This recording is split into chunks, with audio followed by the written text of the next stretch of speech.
تفیکو گفخارنا داوی سر کومار ترکیه رجب طیب اردوغان باندورک لدرونیا خلک کوبانی کریه کو مترسیا وانج شرکی نو زیده دکه لأو و جاره گفخارنه با آوائي که نو دنرخینن و دبیجن کو گفخارن جی لوازبونا هلوستا ترکیه هاتیه او جی پشتی در باسبونا ترکیه ده شر ازربیجان و ارمنستان ده کو راستین رازیبونا روسیا و هند دولت دن ین اوروپی هاتیه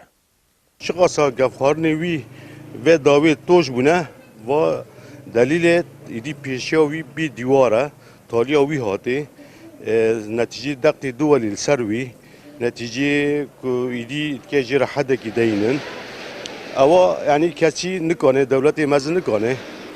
گاوا لیبیا مثلا مصر اوا تهدید کرد ساکنی دوی که وگریا گاوا مثلا حالی بحره یونان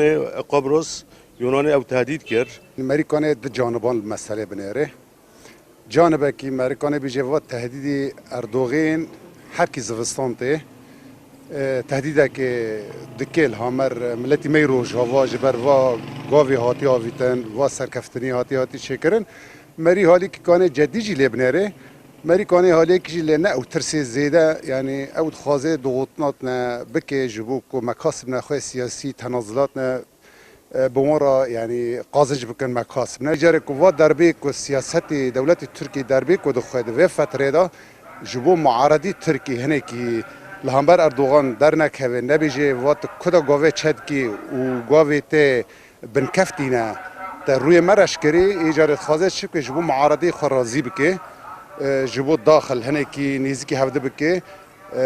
جبو هناكي شعبية خاتشيكي تهديد أخوال لسر روجاوا و داوی دیسا پیش از زمستان هات چه کرد. جالی خواه سرکردهین خوجهی کوبانی انجمن اجتماعی کرد انکسه تفلی نیلن ولاتیان دبن و دیار دکن کنه پیش بینه تو ایریش لدوره وره بپیکانین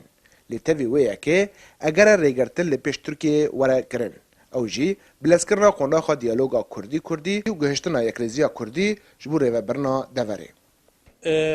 تركي تدي كتي حالك انه خرابة ضغوطات دولي اللي صار هنا تدي تركي شو كت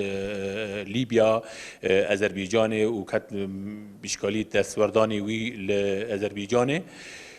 لفايا تهديد تركي الحردري هنا والفيدري ودبي يا ما آم كرد أمش خلقي خارد بيجن أم جملتي مرة دبيجن أم دبيجن دفرين كردي تشتك نهاوي لسر تنبه هجر كو أم براستي ویره کفتنا هانا کوته خواستن و کار لسر دوی داین ستاندن هر سیره و بگن ری کفتنک حقیقی که امکانه بن ریفبریا ملت خواه بکن جبر کوته دیجی جبر داجی او گفین ترکی جبر ریفبریا یک آلی دا دورن کردی هاتن داگر کرکرن بدستی ترکی و چتاین پیرا پشتی تکشونا رخصنا داعش لدورین روجاوای کردستان دور ده همان بونایه ده راستی گفخارنا ترکیه دهات کد انجام داجی هریما عفرینه گرسپی و سرکانی هاتن داگی کرن هروها گفین جدی لدورین دن دهاتن خارن لی او گفانا ده انجام لاف کرنه که در نوار ترکیه و روسیا هروها به امریکا را هاتن سوک کرن لی بداوی نبون. رضوان بیزار کردستان 24 کوبانی